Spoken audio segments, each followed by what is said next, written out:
అవినీతి సరఫరా లెక్కలు తేలుస్తారా? బియ్యం బుక్కిన పందికొక్కుల పని పడతారా? నిన్న మనము కందిపప్పు తిన్న పందికొక్కుల గురించి, కందిపప్పు తిన్న పందికొక్కుల గురించి, పంచదార తిన్న పందికొక్కుల గురించి, ఆయిల్ ప్యాకెట్లో పామాయిల్ ప్యాకెట్లో తిన్న పందికొక్కుల గురించి మాట్లాడుకున్నాం. అయితే ఈరోజు అంటే దానికి సంబంధించి ఈరోజు నాదెండ్ల మనోహర్ గారు రివ్యూ పెట్టారు. అధికారులందరినీ వాయించి దానికి సంబంధించి ఇమీడియట్లీగా రిపోర్ట్ ఇవ్వమన్నారు. దాంట్లో అధికారులు మొత్తం ఆ పొరపాటు అయింది, అక్కడ పొరపాటు అయింది, ఇక్కడ పొరపాటు అయిందని నీళ్లు నములుతూ ఉంటే కుదరదు, నాకు రిపోర్ట్స్ ఇవ్వాల్సిందని చెప్పారు. దాని మీద ఈరోజు చంద్రబాబు నాయుడు గారితో కూడా అసలు సివిల్ సప్లైస్లో ఎటువంటి స్కామ్ జరిగింది, తనకు తెలిసినటువంటి మొత్తం కూడా ఆ డేటాను కూడా ఈరోజు అక్కడ చెప్పటం, దీని మీద ఇమీడియట్లీగా ఒక విచారణ కమిటీని ఆదేశించి దాని మీద యాక్షన్ తీసుకుందామనే దాని మీద కూడా వచ్చేసారు. ఇది నెంబర్ 1. నెంబర్ 2, ఇక ప్రధానమైనటువంటిది అసలు మనం ఊహించినటువంటి అవినీతి ఇది తెచ్చిపెట్టాం. నిన్న కూడా కొన్ని ప్యాకెట్లు తెచ్చిపెట్టాం, ఈరోజు కూడా కొన్ని ప్యాకెట్లు తెచ్చిపెట్టాం. రైస్, బియ్యం. ఈ బియ్యం అంటే బ్యాగుల్లో ఈ బియ్యం ఆంధ్రప్రదేశ్ ప్రభుత్వము 2,22,000 మెట్రిక్ టన్నులు ప్రతి నెల కొనుగోలు చేసింది. 2,22,000 మెట్రిక్ టన్నులని ఆంధ్రప్రదేశ్ ప్రభుత్వం ప్రతి నెల కొనుగోలు చేసింది. 1,64,00,000 మంది కార్డు హోల్డర్స్కి ఎవ్రీ మంత్ 5 కేజీల లెక్కన ₹1 ఇస్తారు.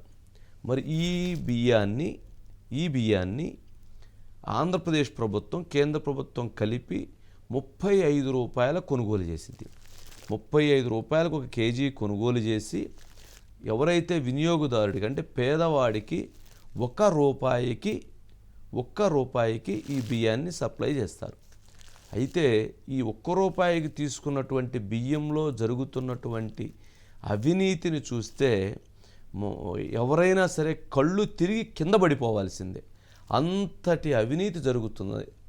మరి ఈ జరిగినటువంటి దాంట్లో ₹1కి మనం ఎవరైతే అక్కడ ఉన్నటువంటి వినియోగదారుడి కార్డు హోల్డర్ దగ్గరికి రేషన్ డీలర్ ఇస్తారో, రేషన్ డీలర్ దగ్గర తీసుకున్న వెంటనే ఎవరైతే కార్డు హోల్డరు వెంటనే చాలామంది అక్కడికక్కడే దానిని ₹10 ఇచ్చేస్తారు.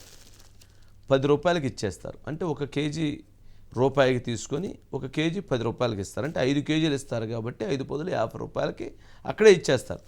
అయిపోతుంది. అయిపోయిన వెంటనే ఆ బియ్యాన్ని అక్కడ ఉన్నటువంటి ఎవరైతే ఆ రేషన్ డీలర్ దగ్గర ఉండేటువంటి ఒక చిన్న సైజు చిన్న బుడా బ్రోకరు దీనిని ₹14 లేదా ₹15 మండల లీడర్కి అమ్ముతాడు. ఇదే ప్యాకెట్. అంటే ఇదే ప్యాకెట్ మీన్స్ అంటే అది 50 కేజీలు కావచ్చు, 100 కేజీలు కావచ్చు, అక్కడ ఉన్నటువంటి మొత్తంలో దాన్ని ఒక ₹14 అట్లా అమ్ముతాడు. అంటే ఇక్కడ ₹4 కమిషన్ పోయింది. ఈ బ్రోకర్ ₹4 తీసుకున్నారు. ఈ మండల ఎవరైతే ఆ పర్సన్ ఉన్నాడో బ్రోకరు, ఇతను నియోజకవర్గం అంటే ఒక కాన్స్టిట్యున్సీ లెవెల్లో ఉండేటువంటి వ్యక్తికి లేదా జిల్లా లెవెల్లో ఆపరేట్ చేసేటువంటి ఒక పెద్ద డీలర్కి దీనిని ₹18 అమ్ముతాడు. లేదా 18 నుంచి ₹20 మధ్య నడిచిద్ది, ₹1 అటు ఇటుగా. ఈ ₹20 ₹18 కొన్నటువంటి దాన్ని పోర్టుకి, ఎక్కడైతే కృష్ణపట్నం పోర్టు కావచ్చు, రామాయపట్నం పోర్టు కావచ్చు, కాకినాడ పోర్టు కావచ్చు, చెన్నై పోర్టు కావచ్చు, అక్కడ డెలివరీ చేసేటప్పటికి ₹28 డెలివరీ చేస్తారు. ఎవరికి? అక్కడ ఉన్నటువంటి ఒక పెద్ద బ్రోకర్కి, పెద్ద మాఫియాకి. ఆ పెద్ద మాఫియా దానిని మరలా ఆఫ్రికా కంట్రీస్, సౌత్ ఆఫ్రికా కావచ్చు, లేకపోతే మలేషియా, ఇంకో దగ్గర కావచ్చు, దాన్ని అక్కడి నుంచి ఎక్స్పోర్ట్ చేసేస్తారు. దాన్ని అక్కడికి పోయేటప్పటికి ₹100 పైన అయిపోతుంది. అంటే ₹1 కొనేటువంటి ఒక బియ్యం, ఈ కేజీ బియ్యము ఇతర కంట్రీస్కి పంపించేటప్పటికి ₹100 పైన వెళ్తుంది, ₹100 అవుతుంది. అంటే ప్రభుత్వం, కేంద్ర రాష్ట్ర ప్రభుత్వాలు పేదవాడి కోసం పెట్టినటువంటి ఈ ₹1 కిలో బియ్యం పథకం ₹1 ఇస్తే దాన్ని ₹50 అమ్మితే, అదే ₹14 అమ్మితే ₹10 వీళ్ళు అమ్ముకుంటారు. వాళ్ళు 14, తర్వాత 18, తర్వాత ₹28, చివరికి ₹100 వెళుతుంది. ఎంతటి ఘోరమైనటువంటి అవినీతి జరుగుతుందంటే అంతటి ఘోరమైనటువంటి అవినీతి దీంట్లో చోటు చేసుకుంది. ఇదే బియ్యానికి సంబంధించినంత వరకు ఎవరైతే 2,22,000 మెట్రిక్ టన్నులలో జరిగినటువంటి గత 5 సంవత్సరాల్లో జరిగినటువంటి అవినీతిని చూస్తే ఆంధ్రప్రదేశ్ ప్రభుత్వం ఎవరైతే చంద్రబాబు నాయుడు గారికి ఈరోజు నాదెండ్ల మనోహర్ గారు సార్ ఇలా జరిగింది ముఖ్యమంత్రి గారు అని చెప్పగానే ఆయన కూడా ఆశ్చర్యపోయాడంట. అవినీతి జరిగింది అని తెలుసు కానీ ఈ స్థాయిలో జరగటం ఏంటి, అసలు ఇంత 2,22,000 మెట్రిక్ టన్నుల్లో దాదాపు 1,00,000 మెట్రిక్ టన్నుల వరకు ఎక్స్పోర్ట్ చేయటం కానీ లేదా మరలా రీసైక్లింగ్ చేసి మరలా అదే బియ్యాన్ని తీసుకురావటం కానీ జరిగిద్దంట. పాలిష్ చేసి ఇప్పటి వరకు మనం ఎక్స్పోర్ట్ చేయటం దాని మీద చెప్పాం. ఇక ఇక్కడ ఇదే రీసైక్లింగ్ చేయటం, ఇదే బియ్యాన్ని మళ్ళీ ఇదే రేషన్ డీలర్ దగ్గర నుంచి మళ్ళీ ఇదే డిస్ట్రిక్ట్ హెడ్ క్వార్టర్స్లో ఉన్నటువంటి పెద్ద బ్రోకర్ దగ్గరికి వెళ్ళి ఆ పెద్ద బ్రోకర్ దీన్ని పాలిష్ చేస్తారు, రైస్ మిల్లో పంపించి పాలిష్ లేదు పాడు లేదు, మళ్ళీ అక్కడ పంపించి ఈ బ్యాగుల్ని తీసేసి ఇంకొక బ్యాగుల్లో వేసేసి మళ్ళీ దీన్ని గోడౌన్స్ పంపించేస్తారు. ఎట్లా పంపిస్తారు మరి? అక్కడే చాలా టెక్నిక్ ఉండిద్ది. ఆ గోతాల మీద ఏదైతే ఇది ఉంటుందో సింబల్, దీన్ని తీసి గోతం నుంచి దాంట్లోకి వేసేస్తారు, అంతే. ఇంక చేసేది కూడా చేసేసి దీన్ని మళ్ళీ కొన్నట్టుగా ఎవరి దగ్గర నుంచి, మిల్లర్స్ దగ్గర నుంచి కొన్నట్టుగా పంపిస్తారు. ఇక్కడ ఒక పెద్ద స్కామ్ ఏంటంటే మిల్లర్స్ దగ్గర నుంచి మనం కొనాలి అని అంటే ఎవరైనా చిన్న సూక్ష్మం రైస్ కొన్నప్పుడు మిల్లులో రైస్ మిల్లు నడవాలి కదా, నడిస్తే కరెంటు బిల్లు వచ్చింది కదా. ఈ రైసు ఎక్కడైతే తయారైందని చెబుతున్నారో, ఎక్కడైతే వడ్లు చేసి రైస్ చేసి ఉంటారో వాళ్ళు ఎవరికి కరెంటు బిల్లు రాదు. కరెంటు బిల్లు రాకుండా అంటే మిషన్ ఆడకుండా ధాన్యము రైస్ అయ్యేటువంటి పరిస్థితి ఎక్కడైనా ఉంటుందండి? ప్రపంచంలో ఎక్కడ జరిగిద్దా? కానీ అల్లావుద్దీన్ అద్భుత దీపావళి జరిగిద్దాము, కానీ ఇక్కడ మాత్రం జరిగింది, ఇక్కడ మాత్రం జరుగుతుంది. ఆ మిల్లుకి వెళ్ళిద్ది మార్చేసి ఇచ్చేస్తుంటే కరెంటు బిల్లు రాదు, ఏముండదు, పని వాళ్ళు ఉండరు, మిషన్ ఆడదు, ఏముండదు, కానీ పేరుకు రైస్ మిల్లు. మళ్ళీ అక్కడి నుంచి అక్కడికి వెళ్ళిపోయింది. దీంట్లో ఎవరైతే ఆ డిస్ట్రిక్ట్ ఎవరైతే మొత్తం పెద్ద head of the mafia don ఉన్నాడో ఆ డాన్ కనుసనంలో ఇదంతా జరిగింది. ఇది అక్కడికి వెళ్ళిపోయింది. దీనికి ఈ మొత్తం జరిగేటువంటి ప్రక్రియలో ఎవరైతే సివిల్ సప్లైస్ అధికారులకి, సివిల్ సప్లైస్ మంత్రికి, సీఎంఓలో ఎవరైతే దీన్ని అంతా నడుపుతున్నారో వాళ్ళకి పూర్తి స్థాయిలో వీటిల్లో వాటాలు ఉన్నాయి. ఎవరైతే మంత్రి గారికి సైతం, ఎవరైతే మన మంత్రిగా చేసినటువంటి మంత్రి గారికి సైతం దీంట్లో ఏదైతే ఈ ట్రాన్స్పోర్ట్ చేసేటువంటి దాంట్లో 8% ఉభయ గోదావరి జిల్లాల్లో, ఇతర జిల్లాల్లో అయితే 9% అంట. పాపం, ఎందుకంటే సొంత జిల్లాను 1% తగ్గించారట. ట్రాన్స్పోర్ట్ ఉభయ గోదావరి జిల్లాలో ఉంటుందట కమిషను. అదేవిధంగా కందిపప్పుకు ₹2 ఇవ్వాలంట మినిస్టర్ గారికి, షుగర్కి ₹1.50 ఇవ్వాలట, ఆయిల్ ప్యాకెట్కి ₹2 ఇవ్వాలట. లేకపోతే బియ్యానికి వచ్చేటప్పటికి ఈ మొత్తం దాంట్లో అతని పర్సంటేజ్ అతనికి, పై వాళ్ళ పర్సంటేజ్ పై వాళ్ళకి క్లియర్గా ఇచ్చే విధంగా ఇది ఒక పెద్ద నెట్వర్క్ని క్రియేట్ చేసినటువంటి పరిస్థితి ఏర్పడిందని ఈరోజు బయటకు వచ్చింది. అంటే ₹35 కేంద్ర ప్రభుత్వం రాష్ట్ర ప్రభుత్వం దీన్ని ఇస్తే, ₹1 ఇస్తే ₹1 ₹10, ₹10 ₹14, ₹14 ₹18, ₹18 ₹27 అక్కడి నుంచి ₹100కి ఈ 1 కేజీ అంటే 22, ఇది 1 కేజీకి సంబంధించి నేను చెప్పిన లెక్క. మరి 2,22,000 మెట్రిక్ టన్నులు అంటే ఇక మనం ఊహించినటువంటి ఇది స్కామ్. ఈ స్కామ్లో నెలకి ₹1,000 కోట్ల స్కామ్ జరుగుతుంది. ఏ రైస్ అయితే ఉంటుందో ఆ రైసే తిరిగి ఆ రైసే మళ్ళీ వస్తూ ఉంటుంది. మరి అక్కడ ఎవరు కూడా దాన్ని ఇచ్చారు. మరి ఇంతకుముందు కొడాల నాని గారు పనిచేశారు మంత్రిగా. మరి కొడాల నాని గారు పనిచేసినటువంటి ఆయన కాన్స్టిట్యున్సీలో, ఆయన తెలిసినటువంటి గోడౌన్స్లో 1000 టన్నులు రైసు మాయమైపోయిందంట. గోడౌన్లో పెట్టిన రైసు మాయమైపోయింది. అసలు ఎంత చిత్రం రా నాయన. ఇప్పుడు గోడౌన్లో బ్యాగులు ఉంటాయి కదా, మరి దాని మీద కంప్లైంట్ లేదు, దాని మీద విచారణ లేదు, దాని మీద ఇంకొకటి లేదు. అలాగే ప్రకాశం జిల్లా నుంచి, ఒంగోలు నుంచి కాకినాడకి వెళుతున్నటువంటి 438 టన్నుల ధాన్యాన్ని పట్టుకున్నారంటే 38 కోట్ల రూపాయల ధాన్యం అది పట్టుకుంటే రైస్ని పట్టుకుంటే ఆ రైసుకు సంబంధించినటువంటిది కూడా ఇంతవరకు ఆ కేసు ఎక్కడికి పోయిందో ఏమో తెలియదు.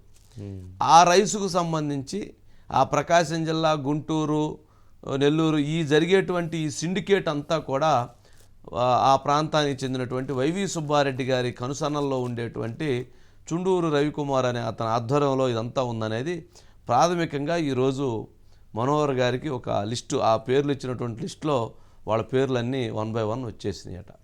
మరి దీని మీద విచారణకు కూడా మళ్ళీ ఆదేశిస్తున్నారు. అంటే ఏ స్థాయిలో ఎవరు ఎక్కడ ఏ విధంగా దోచారనే దానికి ఇదంతా డేటా వచ్చేస్తూ ఉంది. మరి అదేవిధంగా ఏదైతే ₹1 ఇచ్చిన బియ్యాన్ని మరీ కక్కుర్తిపడి, ఎంత దుర్మార్గులండి బాబు, మరీ దుర్మార్గులు, పాప భీతి కూడా లేదు ఎవరికి. అరే అన్యాయమే, తప్పు చేస్తున్నా అనే బాధ కూడా లేదు. మరి ఈ బియ్యాన్ని కలియుగ వెంకటేశ్వర స్వామి తిరుపతి అన్నదానానికి పంపించారు. అన్నదానానికి పంపిస్తే అన్నదానంలో అవి వండుతుంటే అవన్నీ ముద్దలైపోయి వస్తున్నాయని చెప్పని అక్కడికి వెళ్ళినటువంటి భక్తులు ఆ ముద్దలు తీసుకొని అక్కడ ఉన్నటువంటి ఆ భోజనం పెట్టిన వాళ్ళని అధికారులు ముఖం బగిలెట్టు కొట్టారు. ఆ ముద్దలు తీసుకొని పిసిగి అయిపోతున్నాయట. అంటే కొట్టడం అంటే ముఖం తీసుకొని కొట్టడం కాదు, తిట్టారు. తిడితే సిగ్గుంటే కదా, ఎవరికన్నా సిగ్గు ఉండాలి కదా. అరే మనం ఏం బియ్యం పంపిస్తున్నాం, తిరుపతి దేవస్థానానికి ఏం బియ్యం పంపించాలి, ఎలాంటి బాధ్యత తీసుకొని లేకుండా ఈ బియ్యం పంపించారు. ఇంతటి పందికొక్కులు, ఇంతటి దున్నపోతులు మనం ఎన్ని తిట్టినా తక్కువేనండి. ప్రజల సంపదని, ప్రజలకి చెందాల్సినటువంటి ప్రతి అంశంలో దోపిడీ చేసి పారేశారు. మరి ఇదే విధంగా ఇప్పుడు మరి సరికొత్త అధ్యాయానికి తెరదీయబోతున్నారు. ఏంటి అని అంటే ఇదే మళ్ళీ మ్యాజిక్ మొదలైంది. ఎవరైతే ఈ నియోజకవర్గంలో ఈ బియ్యం మొత్తం కొని ఎవరికైతే సప్లై చేసినటువంటి ఒక వ్యక్తి, ఎందుకంటే ప్రజలకు చాలా వాస్తవాలు తెలియజేయటం అవసరం. తెలియచేయకపోతే అది మన తప్పు, తెలియచేయాల్సిన బాధ్యత మనది. మరి దాని మీద ప్రజలు ఎలా రెస్పాండ్ అవుతారో, ప్రజలు ఎలా తెలుసుకొని ఎలా మాట్లాడతారు అనేటువంటిది అది వాళ్ళ ఇష్టం. మరి ఈ గత 5 సంవత్సరాల్లో ప్రతి కాన్స్టిట్యున్సీకి, ప్రతి నియోజకవర్గానికి ఒక ఎమ్మెల్యేకి 4 మండలాలుంటే 4 లక్షలు, 5 మండలాలుంటే 5 లక్షలు ప్రతి నెల వాళ్ళకి ఈ అమౌంట్ వెళ్ళేది అని ఈ ప్రాథమిక విచారణలో తేలింది. అవన్నీ ప్రూఫ్స్ ఉన్నాయంటే ప్రూఫ్స్ ఉండవు. కానీ ఈ మొత్తం అవినీతి వెనక ప్రతి శాసనసభ్యుడికి అంటే 80% అబోవ్ శాసనసభ్యులకి, కొంతమంది అయితే ఈ పంచాయతీలు నా దగ్గర పెట్టద్దు, మీరేదో చావండి అని చెప్పని పక్కకు పడేసినటువంటి వాళ్ళు ఉన్నారంట. కానీ 80% శాసనసభ్యులు 4 మండలాలుంటే 4 లక్షలు, 5 మండలాలుంటే 5 లక్షలు. లేదు మరీ కక్కుర్తి ఎమ్మెల్యే, మరీ ఎదవన్నర ఎమ్మెల్యే ఉంటే అతను 7.5 లక్షలు తీసుకుని 1.5 లక్ష తీసుకునేవాడట, 7.5 లక్ష. మరి ఆ విధంగా అట్లా వసూలు చేసినటువంటి వాళ్ళు కూడా ఉన్నారని, ఇది వాస్తవంగా ఎవరు గుండెల మీద వాళ్ళు చేసుకుంటే ఇది వాస్తవం అవునా కాదా అనేటువంటిది వాళ్ళకి తెలిసిద్ది. మరి ఇది వాస్తవం అవునైతే వాళ్ళు దాన్ని అంగీకరించినట్టే, కాదు అనుకుంటే ఇది కాదు అని చెప్పేవాళ్ళు ఎవరు ఉంటే నేను మళ్ళా వాళ్ళతో నేను డిబేట్కి రెడీ రమ్మనండి, కమాన్. ఎందుకు అంటున్నానంటే ఇవన్నీ ఫ్యాక్ట్స్, ఇవన్నీ అయితే జరిగినాయో వీటికి సంబంధించినటువంటి ప్రతి అంశానికి సంబంధించి చాలా ఆధారాలు ఉన్నాయి. నేను ఎందుకు అంటున్నానంటే 80% ఎమ్మెల్యేస్ అని ఈ అమౌంట్ వాళ్ళు తీసుకోకపోతే వాళ్ళు దాన్ని కట్టడి చేసేవాళ్ళు. సరే ఒక 20% ఎమ్మెల్యేస్ మాత్రం ఆ చెత్త మాకు వద్దు, గోళ మాకు వదిలేసేయండి, మీరే చదవండి అని చెప్పని వదిలేసారు. వాళ్ళ దగ్గర కూడా జరిగింది, వాళ్ళ దగ్గర కూడా కరప్షన్ జరిగింది. కరప్షన్ అంటే వాళ్ళు కూడా ఏం చేయలేదు. సిస్టమ్ 170 నియోజకవర్గాలు ఒకవైపు చేస్తూ ఉంటే 5 నియోజకవర్గాలు వచ్చి దాన్ని లైన్ మారుస్తారా? మార్చలేరు కదా. ఆ రకంగా జరిగినటువంటి పరిస్థితి ఏర్పడింది. మరి అలాంటిది క్లియర్గా చెబుతూ ఉన్నాం.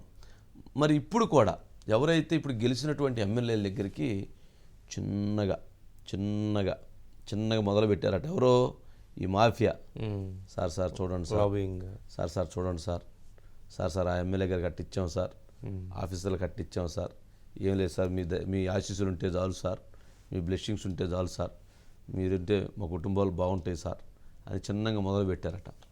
మొదలుపెట్టినటువంటి వెంటనే ఒక ఎమ్మెల్యే దగ్గరికి వెళితే, బాబు నువ్వు మంచి నమస్కారం పెట్టావు, నువ్వు బాగా చేసావు, కానీ ఇక్కడ గతంలో పనిచేసింది జగన్మోహన్ రెడ్డి గారు ముఖ్యమంత్రిగా, మీ మంత్రి కారుమూడి నాగేశ్వరరావు గారు వారి దగ్గర పనిచేసావు కాబట్టి నీకు బాగానే ఉండిద్ది. మేము పనిచేయాల్సింది చంద్రబాబు నాయుడు గారి దగ్గర పనిచేయాలి. అదేవిధంగా జనసేన మనోహర్ గారి దగ్గర మేము ఆ శాఖ ఉంటుంది. మీ తాట లెగిసిన దాకా ఊరుకునేది లేదు నాయన. అందుకని మీరు మా దగ్గర రావద్దు, మేము మీకు అభయహస్తం ఇవ్వద్దు. మీరు గతంలో జరిగినటువంటి తప్పులు ఏదైనా ఉంటే సరి చేసుకొని మీరు ఖచ్చితంగా పుణ్యక్షేత్రాలకు వెళ్ళరండి, మంచి జరిగిద్దిరా నాయన అని చెప్పానంటే ఆ పాపాలు బాగొట్టుకొని నేను ఒక ఎమ్మెల్యే నాకు ఫోన్ చేసి చెబుతున్నాడు. ఇలా చెప్పానండి, ఏం చేస్తాం వీళ్ళు మొదలుపెట్టారు అప్పుడే అంటే నేనంటే నాకు తెలుసు కాబట్టి ఆయన 2 times ఎమ్మెల్యే కాబట్టి అని చెప్పాడు. తెలవనటువంటి ఎమ్మెల్యేలు ఓహో ఇదే కావాలి నిజమే కావాలని అనుకుంటారు కదా. అందుకని ఎమ్మెల్యేలు అందరూ శాసనసభ్యులందరూ కూడా అప్రమత్తం కాండి. ఎవరైతే ఇటువంటి మాఫియా ఎవరైతే నెల నెల ఇదని అని చెప్పని వచ్చినటువంటి వాళ్ళు ఉన్నారో మేము పనిచేస్తుంది చంద్రబాబు నాయుడు గారి దగ్గర, మేము మా మంత్రివర్గం ఎన్డీఏ పవన్ కళ్యాణ్ గారి దగ్గర, మేము మనోహర్ గారు ఈ శాఖ మంత్రి గారు. అందుకని ఇలాంటివి కుదరదు అని చాలా గర్వంగా గౌరవంగా మర్యాదగా చెప్పి పంపండి.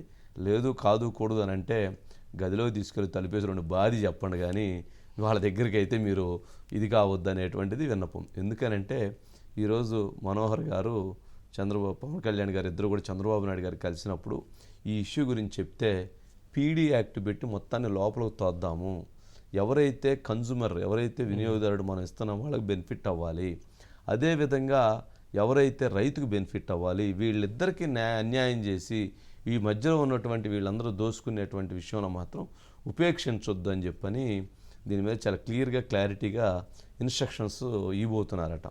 మరి మొత్తం జరిగినటువంటి స్కామ్లో ఈ రైస్ స్కామ్లో చూస్తే ఒకటి కాదు అసలు ఇది మొత్తానికి ఇంకొక ఆయన ఉన్నాడు. ఈ మొత్తం ఎపిసోడ్లో ద్వారంపూడి చంద్రశేఖర్ రెడ్డి గారిని మిస్ అయ్యాం. ఆయన కాకినాడ పోర్ట్ నుంచి ఆఫ్రికాకి అంటే నాకైతే నేను చూడలేదు ద్వారంపూడి చంద్రశేఖర్ రెడ్డి గారికి సంబంధించినటువంటిది. బట్ ఆయన మీద అయితే గతంలోనూ అభియోగాలు తెలుగుదేశం పార్టీ వాళ్ళు చేశారు. ఇప్పుడు కూడా ఈ జరుగుతున్నటువంటి దీంట్లో కూడా ఆయన మీద కూడా మరోసారి కూడా ఎంక్వైరీకి ఆదేశించాలనేటువంటిది కూడా జరిగిందట. గతంలో నూక బియ్యం పేరుతోటి విపరీతంగా ఎక్స్పోర్ట్ చేయటం, కోర్టు ఆర్డర్ను అడ్డం పెట్టుకొని ఎక్స్పోర్ట్ చేయటం, ఈ జరిగినటువంటి మొత్తంలో కొన్ని 100 కోట్ల రూపాయల అన్యాయం జరిగిపోయిందని వాళ్ళు ప్రాథమికంగా కూడా ఎంక్వైరీలో తేలిందట. అందుట్లో Chitra agri exports Manasa quality enterprises, ఇది ద్వారంపూడి వీరభద్రారెడ్డి గారిదట, అంటే వాళ్ళ కుటుంబ సభ్యులదై ఉండిద్ది. Bebo international Vijayasri rice industries, Bebo international అట్లాగే విజయశ్రీ రైస్ ఇండస్ట్రీస్, తర్వాత Shri Kodandarama boiled and raw rice mill, Shri Saiteja agro and industries, KPR rice mills, Suryateja rice industries, Venkata Sai rice mill, Mohar Chaitanya agro foods, ఇవన్నీ కూడా ఇప్పుడు అక్కడ ఏది కాకినాడ పోర్టు పరిధిలో జరిగినటువంటి ఎక్స్పోర్ట్ దీంట్లో వీళ్ళందరూ ఉన్నారని ఆల్రెడీ ఒక రిపోర్ట్ కూడా సబ్మిట్ చేయడం జరిగిందట. మరి ఇవన్నీ ఈ చెడు విని విని విని విని విని విని పాపాలు నిద్రబట్టి చావట్లేదు.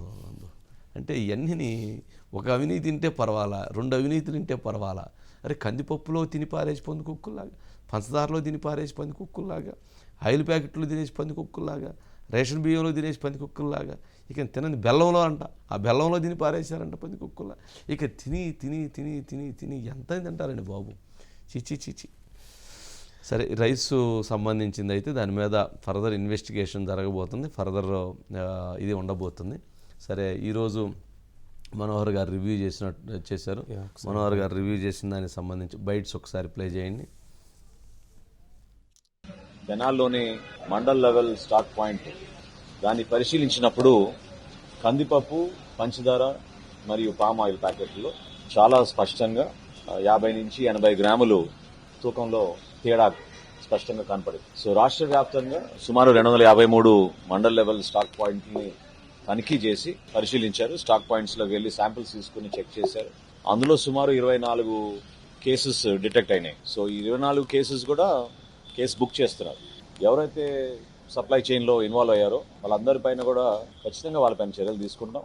కొంతమందికి బెనిఫిట్ అయ్యే విధంగా 40 నుంచి 50 గ్రాములు తగ్గించుకుని రాష్ట్ర వ్యాప్తంగా ఇంత దోపిడీ చేశారంటే చాలా బాధాకరమైన విషయం. అది మొత్తంగా జరిగింది ఏంది, ఎవరైతే వాళ్ళందరి మీద యాక్షన్ స్టార్ట్ అయిపోయింది. మనం చూసాం ఒకే ఒక్కడు సినిమాలో కనుక అర్జున్ వెళ్ళిపోయి ఆ రైస్ ఇవన్నీ కాటాల దగ్గర తీసుకుని వాళ్ళందరి మీద యాక్షన్ తీసుకొని వస్తారు. అలాంటి యాక్షన్ మొదలైపోయింది.